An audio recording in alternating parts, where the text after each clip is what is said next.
Ang Bagyong Kristen, isang pagsubok sa katatagan, isang bagyong nagdala ng matinding pagsubok sa ating bansa. Oktubre 23, taong 2024, isang malakas na bagyo ang nanalasa sa Pilipinas. Ang bagyong ito ay nagdala ng matinding ulan at malalakas na hangin. Tinawag itong Bagyong Kristen at nagdulot ito ng malawakang pagbaha at pagguho ng lupa. Ang mga kalsada ay naging ilog at ang mga bundok ay nagbagsakan. Maraming infrastruktura ang nasira, tulad ng mga bahay, gusali at mga tulay. Ang mga komunidad ay nagdusa sa matinding pinsala. Libo-libong pamilya ang naapektuhan at kinailangang lumikas sa mas ligtas na lugar. Ang mga tao ay nagdala ng kanilang mga mahalagang gamit habang lumulusong sa baha. Sa kabila ng pinsala, ipinakita ng mga Pilipino ang kanilang katatagan at kahandaang tumulong sa kapwa.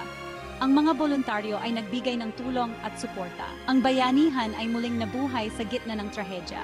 Sama-sama, muling bumangon ang mga komunidad, naglinis at nagpatayo ng mga nasirang tahanan at gusali. Pagtama sa lupa, epekto ng bagyo sa komunidad. Nang tumama sa lupa ang Bagyong Kristen, nagdulot ito ng malakas na hangin at ulan sa maraming bahagi ng bansa. Maraming puno ang natumba at mga poste ng kuryente ang nasira, kaya nawala ng kuryente ang maraming lugar.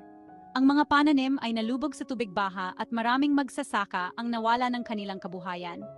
Ang mga kalsada ay hindi madaanan dahil sa mga natumbang puno at mga basura. Maraming tao ang na-stranded at hindi makauwi sa kanilang mga tahanan.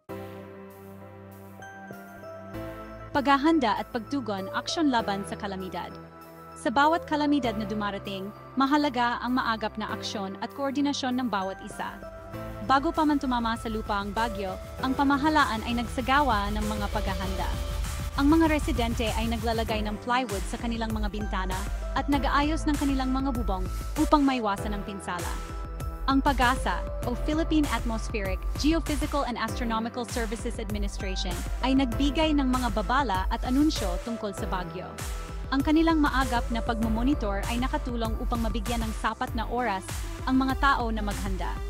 Ang mga lokal na pamahalaan ay nagsagawa ng paglikas sa mga lugar na mapanganib sa pagbaha at landslide.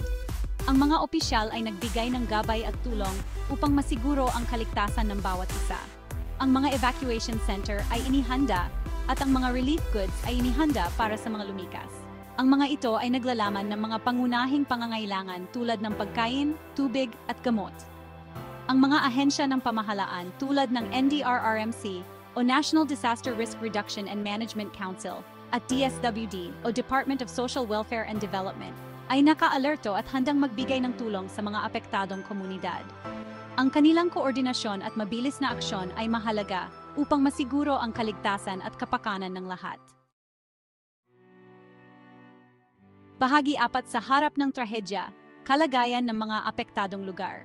Sa mga evacuation center, maraming pamilya ang nagsisiksikan at kulang sa mga pangunahing pangangailangan tulad ng pagkain, tubig, damit at gamot. Ang mga ospital ay puno ng mga pasyente na nasugatan dahil sa bagyo. Ang mga doktor at nurse ay nagtatrabaho ng walang tigil upang matulungan ang mga nangangailangan. Ang mga pangunahing serbisyo tulad ng kuryente, tubig at komunikasyon ay unti-unti babalik sa mga apektadong lugar. Bahagi 5 mga aral mula sa kalamidad, kahandaan at pagtutulungan. Ang Bagyong Kristen ay nagpaalala sa atin ng kahalagahan ng kahandaan sa mga kalamidad. Dapat tayong maging alerto at handa sa lahat ng oras, lalo na sa panahon ng tag-ulan. Mahalaga ang pakikinig sa mga babala at anunsyo mula sa PAGASA at sa mga lokal na pamahalaan. Ang pagtutulungan ay napakahalaga sa panahon ng kalamidad. Dapat tayong magtulungan at magdamayan upang malampasan ang mga pagsubok. Bahagi 6 pagbangon at pagkakaisa, diwa ng bayanihan. Sa bawat unos na dumadaan, ang diwa ng bayanihan ay muling nabubuhay. Sa kabila ng trahedya, nananatiling matatag ang mga Pilipino. Ang bawat pamilya ay nagiging sandigan ng isa't isa, nagpapita ng walang kapantay na lakas at determinasyon. Ang bayanihan ay buhay na buhay sa gitna ng krisis. Ang bawat isa ay handang magbigay ng tulong, maliit man o malaki, upang makabangon ang komunidad. Maraming individual at grupo ang nagpaabot ng tulong sa mga apektadong komunidad. Ang mga voluntaryo ay walang pagod na naglilingkod, nagdadala ng pag-asa at kaginhawaan. Ang pamahalaan ay nangako ng tulong pinansyal at iba pang suporta sa mga apektadong pamilya. Ang mga opisyal ay aktibong nagtatrabaho upang matiyak na ang bawat isa ay makakatanggap ng kinakailangang tulong. Ang mga ahensya ng pamahalaan ay nagtutulungan upang maibalik sa normal ang sitwasyon sa lalong madaling panahon. Ang kanilang koordinasyon ay mahalaga sa mabilis na pagbangon ng mga komunidad. Ang Bagyong Kristen ay isang pagsubok sa katatagan ng mga Pilipino. Ang pinsalang dulot nito ay nagdulot ng matinding hamon sa bawat isa. Ngunit sa kabila ng trahedya, ipinakita natin ang ating kahandaan, katatagan at pagkaisa. Ang diwa ng bayanihan ay patuloy na nag-aalab, nagbibigay ng inspirasyon sa bawat Pilipino na magpatuloy at bumangon muli.